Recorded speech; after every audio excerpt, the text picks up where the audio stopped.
Good morning, and it is time to wake up with the dew of light. I am Micah or Spirit. This morning, I want to talk about what is waking up. Um, I've been using this tagline, it's time to wake up, and I think that is so true for me and watching the world right now that we are in this moment of awakening. And I wanted to just clarify what that means for me and maybe what that means for all of us as we awaken, as we start to open our eyes. Before I can talk about waking up, I want to talk about the sleeping part, the part where we're not awake, because I think understanding one means we need to understand the other. And I was thinking about this morning as I meditated, and I thought about this wonderful book called The Four Agreements by Don Miguel Ruiz, I believe. And when I read this book, it really opened my eyes. A lot of the premise of his book is that we basically are kind of walking through life in a sleep state. And when we're children, even as we grow into adults, we make these agreements. We have this conditioning. It's like a natural way that we learn. We are taught by our parents, by society, by everything that we take in around us, how to behave in this world. Little simple things like don't speak unless someone asks you to, or always say yes, ma'am, yes, sir. They're little tiny things, chew with your mouth closed, that are just taught to us, that are imprinted in us. And sometimes those are kind of like moral, positive ones, but sometimes they're a little more understated, or it's agreements that we take on because someone in our life just tells us that we're this way. You can't dance, you're clumsy, or don't ever sing, you have a terrible voice. I'm sure I've met many people in my life who say they can't dance or sing, and it comes from this story that some parent told them, maybe because they were being annoying, like, don't ask questions. I used to ask my dad all the time, what if? At one point he banned me from what if questions. What if this guy fell down? What if everything was purple? What if I was so curious about like how things worked and why they were the way they were, and like these what if scenarios? Like, what if it just rained for 100 days? And I would just drive him crazy.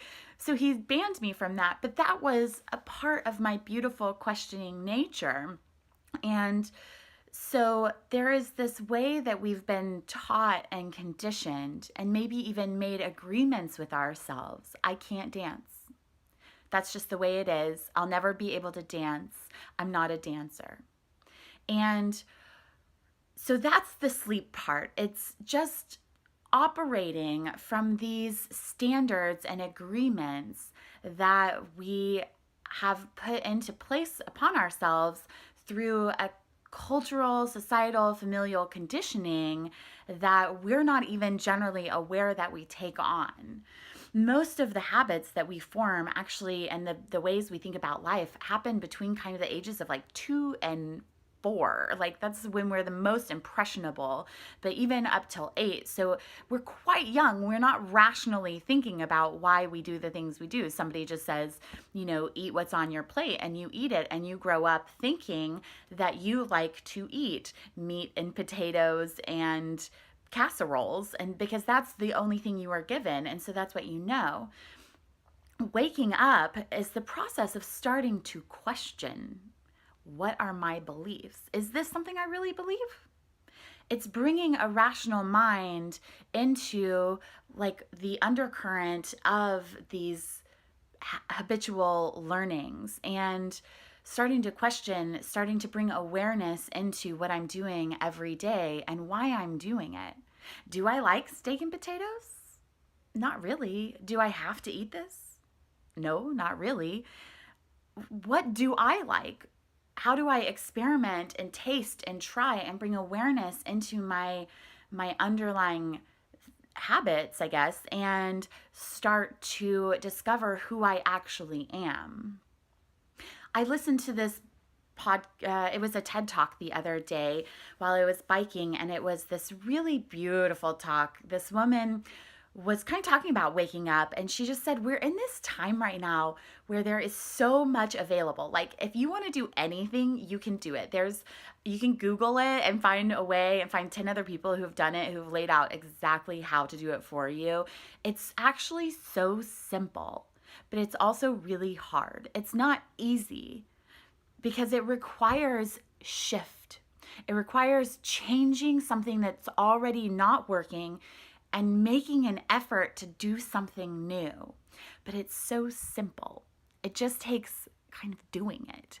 And I love this idea because I think it's very simple to start to wake up, but it actually takes a little bit of effort. And she said this about literally waking up. Like, most people start their mornings with a snooze button. The first decision we make of the day is, I'm going to go back to sleep. And she challenged that maybe tomorrow morning, when the alarm goes off, you jump out of bed and just put your feet on the ground, stand up and face the cold and do it. And that is the same impetus and action that it takes to make any form of change or growth in this whole world. Just hearing that alarm, getting up, putting the feet on the ground and standing up, and not saying, I'm going to go back to sleep right now. So I just really love that. I love that because I think that is the process of waking up. It's putting our feet on the ground and bringing awareness in and going, I'm going to make a change. I'm going to look at what I'm doing, evaluate it. Maybe some of it's working for me. I'm going to keep those parts. And maybe I'm going to let some other parts go. I was at a book club that's led by this wonderful man, Cole Suttle, here in Dallas, the Helping Friendly Book Club. And he said this metaphor that I really loved about kind of truth and belief, that we take on these beliefs and sometimes we get quite full. So there's this way that we actually have to let some beliefs go sometimes to recognize that some truths aren't important anymore, or they don't even serve anymore, so that we can put new ones in.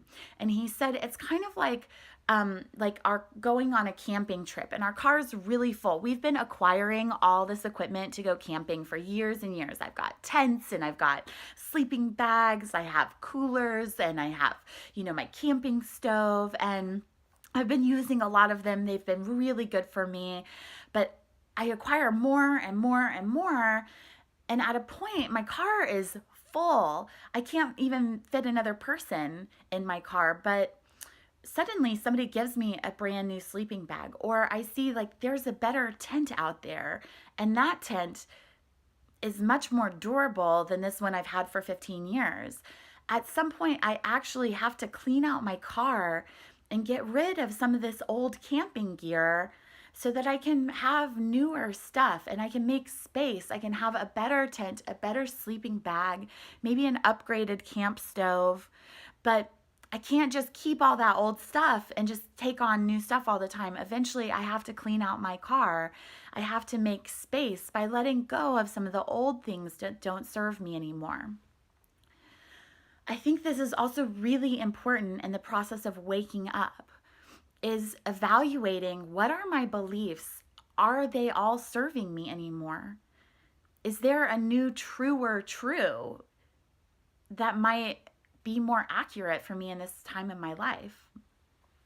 I lead Authentic Relating Games, and we talked about truth recently, and it was so interesting to really break down what truth is. And one of the concepts that I presented and that I really like and I've been thinking about a lot is the idea of universal truth versus personal truth. I think that often we assume that our truth is a universal truth.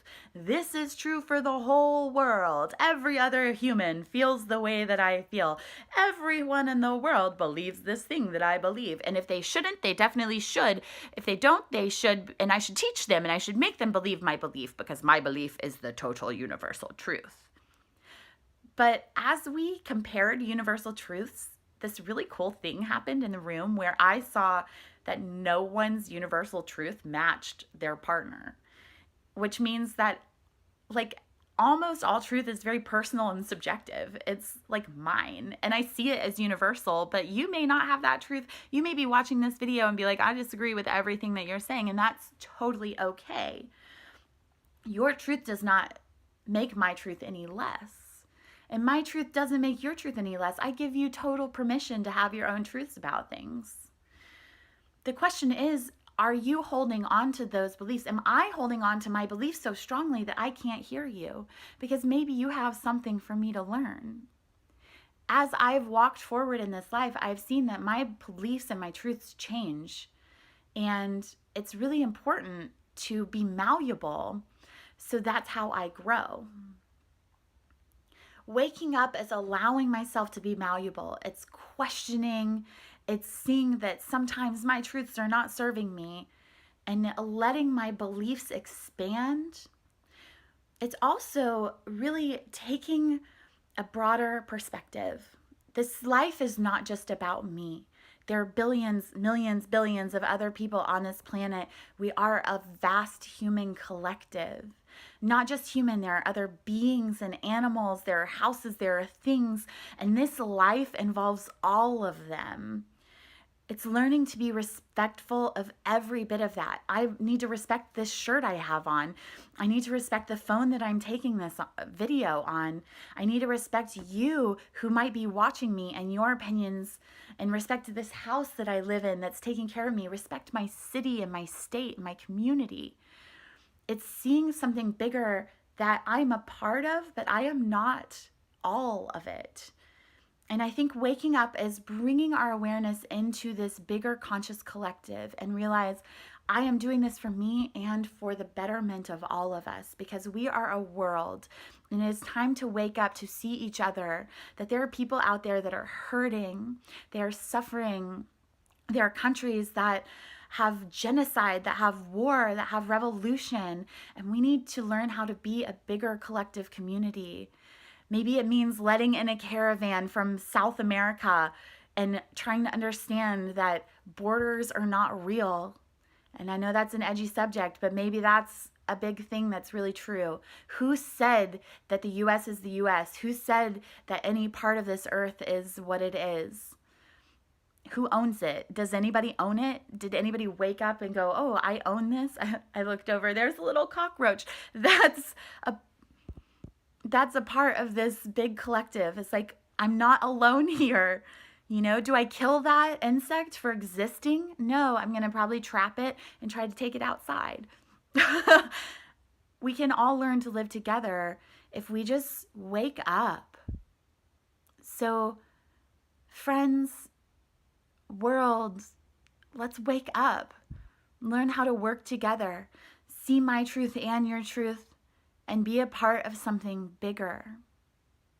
I hope this hits you where you need it. I hope you're already waking up and you want to join me in this force. And this is why I'm making these videos, so that we can all have bigger perspective and wake up together. And maybe something I know helps you somewhere that you need. And maybe you have something for me, and I'd love to hear that too.